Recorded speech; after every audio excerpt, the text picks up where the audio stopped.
بسم اللہ الرحمن الرحیم۔ دعوی کا ذکر کیا گیا کہ ہر سورہ کا دعویٰ ہوتا ہے، مقصد ہوتا ہے، پھر اس پر اس صورت میں اثبات ہوتے ہیں اس دعوے کو ثابت کرنے کے لیے۔ ایک طریقہ ہے دلیل عقلی، اس کا ذکر تو کیا گیا۔ وہ دلیل نقلی ہے، اس پر بحث کریں گے۔ جو دلائل نقلی ہوتے ہیں مراد دوسروں سے نقل۔ اکثر دعوی توحید پیش ہوتا ہے تو اس کے لیے نقل ہوتا ہے، خود یا نمل کے بیانات ہوتے ہیں، جس سے کسی کو تعصب لوگوں یا افراد کے دلائل پیش نہیں کیے جاتے۔ اسی طرح انبیاء علیہ السلام کے اقوال پیش کیے جاتے ہیں، ان کے افعال پیش کیے جاتے ہیں اس بات دعوی توحید کے لیے یا باعث بعد الموت کی اس بات کے لیے۔ تو دلیل نقلی کے بھی دو اقسام ہیں، ایک اجمالی اور دوسرا تفصیلی۔ اجمالی یہ ہوگا ایک نبی کا نام نہیں لیا جاتا، اس میں صرف انبیاء وغیرہ کہے جائیں گے۔ بہت سی مثالیں ہیں۔ سورہ نحل 36 نمبر آیت میں آپ دیکھیں، وَلَقَدْ بَعَثْنَا فِي كُلِّ أُمَّةٍ رَسُولًا أَنِ اعْبُدُوا اللَّهَ وَاجْتَنِبُوا الطَّاغُوتَ۔ ہر امت میں ہم نے رسول کو بھیجا تھا یہ پیغام دے کر کہ اے لوگو اللہ تعالیٰ کی بندگی کرو، طاغوت کی بندگی سے اپنے آپ کو بچائے رکھو۔ تمہارا دین اللہ کی بندگی ہے اور شرک سے بچنا ہے۔ سورہ انبیاء 25 نمبر آیت میں ہے، وَمَا أَرْسَلْنَا مِن قَبْلِكَ مِن رَسُولٍ إِلَّا نُوحِي إِلَيْهِ أَنَّهُ لَا إِلَٰهَ إِلَّا أَنَا فَاعْبُدُونِ۔ آپ صلی اللہ علیہ وسلم سے قبل جو رسول تھے ان کو ہم نے وحی کی تھی، بعد میں کوئی رسول نہیں ہے۔ آپ صلی اللہ علیہ وسلم آخری نبی ہے۔ لا الہ الا انا فاعبدون، یہاں کسی خاص رسول کا ذکر نہیں، تمام رسولوں کا دین ایک ہے۔ یہ اجمالی دلیل ہوگا، باقی بھی اس طرح ہوں گے۔ تو یہ طریقہ ہے اجمالی دلیل نقلی۔ دوسرا ہے دلیل نقلی تفصیلی۔ قصص الانبیاء، شعیب علیہ السلام، ابراہیم علیہ السلام، عیسیٰ علیہ السلام، موسیٰ علیہ السلام، الیاس علیہ السلام، لوط علیہ السلام، نوح علیہ السلام، اکثر ان انبیاء کا ذکر ہوتا ہے۔ یہ 8 انبیاء علیہ السلام، ان کے علاوہ بھی دوسرے انبیاء کا ذکر بھی ہوگا۔ کس مقصد کے لیے یہ قصص سے کہانیاں ہوتی ہے، یہ واقعات کس مقصد کے لیے ہوتے ہیں، یعنی کن فوائد کے لیے یہ بیان کیے جاتے ہیں، حکمت، عبرت، ان کے اندر جو مقاصد ہوتے ہیں وہ کیا ہے، ہمارے علم سے تو وہ باہر ہے، ہم احاطہ نہیں کر سکتے ان کہانیوں کے اندر جو علوم ہے، مگر کوشش کرنے کے بعد جو پتہ لگایا گیا ہے، جو معلوم کیا گیا ہے، وہ اکثر 9 مقاصد ان میں سے نکل آتے ہیں۔ پہلا مقصد دلائل نقلیہ ہے۔ جہاں دیکھو گے کہ مسئلہ توحید ذکر ہوگا تو جان لو کہ یہ واقعہ پیغامبر کا دلیل نقلی ہوگا اس بات مسئلہ توحید کے لیے۔ سورہ اعراف میں نوح علیہ السلام سے شروع ہے، 59 نمبر آیات سے شروع ہے۔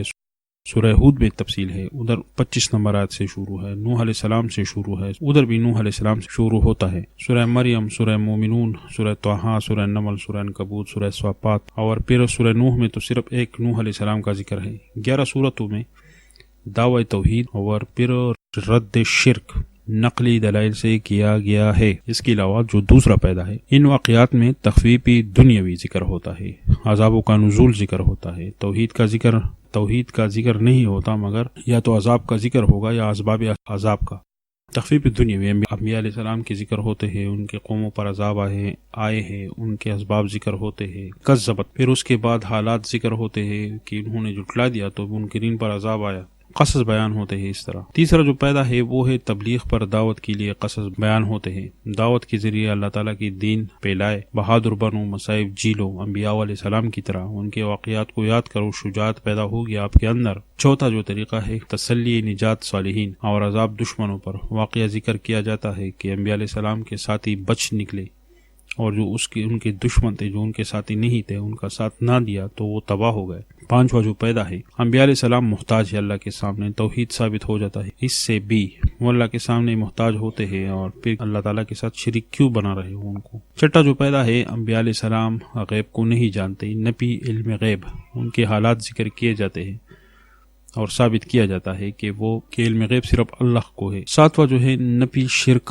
فی الدعا، ثبوت کے لیے انبیاء علیہ السلام کے حالات ذکر کیے جاتے ہیں۔ سورہ انبیاء میں ہر نبی کی دعا کا ذکر کیا گیا کہ وہ اللہ کو ہی پکارتے رہے، کسی اور کو نہیں پکارتے، خاص کر 4 دعائیں جو نوح علیہ السلام کی دعا ہے نادا سے ذکر فرمایا، ایوب علیہ السلام کی دعا ہے وہ نادا سے ذکر فرمایا، اللہ کو پکارتے رہے۔ یونس علیہ السلام، زکریا علیہ السلام کی دعا کا ذکر ہے۔ 8واں پیدا جو ہے وہ دفع شرکیات کے لیے یا شبہات کے لیے انبیاء علیہ السلام کے واقعات ذکر کیے جاتے ہیں کہ انبیاء علیہ السلام تو عاجز تھے، اس کو کیوں شریک بناتے ہو اللہ تعالیٰ کے ساتھ۔ 9واں فائدہ ہے اس بات صدق رسول صلی اللہ علیہ وسلم کے لیے، پہلے انبیاء کے حالات جو ہے وہ اس نبی اکرم صلی اللہ علیہ وسلم نے نہیں پڑھے ہیں، نہ کسی سے سنے ہیں، یعنی آپ صلی اللہ علیہ وسلم نے کسی سے سنے بھی نہیں ہے وہ واقعات، اور وہ بالکل صحیح یہ پیغمبر پیش کرتا ہے، تو پتہ چلا کہ نبی اکرم صلی اللہ علیہ وسلم صادق نبی ہے۔ قصہ یوسف علیہ السلام، ذوالقرنین، یہ سب آپ صلی اللہ علیہ وسلم نے پیش کیے وحی کے ذریعے۔ تو ان فوائد کو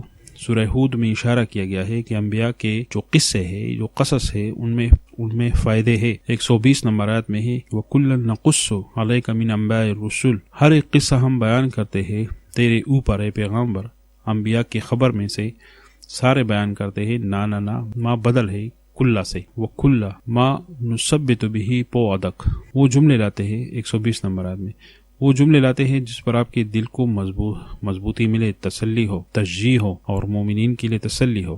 تمام نثبت بہی میں داخل ہے۔ یہ انبیاء علیہ السلام کے قصص کے فوائد ہیں۔ 9 تکلیف آئے دعوت میں، قرآن اٹھا کر انبیاء علیہ السلام کے واقعات پڑھ لیجئے، دل مضبوط ہو جائے گا۔ وَجَاءَكَ فِي هَٰذِهِ الْحَقُّ وَمَوْعِظَةٌ وَذِكْرَىٰ لِلْمُؤْمِنِينَ، اس میں توحید اثبات بھی ہے، اس میں موعظہ بھی ہے، واعظ بھی ہے، بشارت تخویف بھی ہے، امثال بھی ہے۔ ان سب میں مومنین کے لیے خاص یادداشت ہے، قیامت توحید یاد ہوتے ہیں، ذکرہ یعنی خاص یادداشت ہے مومنین کے لیے، قیامت توحید یاد ہوتے ہیں، ذکرہ یہاں مراد قصص انبیاء سے عبرت ہے۔ دوسرے جو دلائل نقلیہ ہے وہ ملائکہ سے لیے گئے ہوتے ہیں، اللہ تعالیٰ ملائکہ کے حالات اور اقوال ذکر فرماتے ہیں اس بات توحید کے لیے، کبھی اقوال ہوتے ہیں، کبھی احوال ہوتے ہیں، دونوں کو نقلی دلائل کہتے ہیں، اور اس کے بھی 10 طریقے ہیں، اس پر انشاءاللہ کل بحث کریں گے انشاءاللہ۔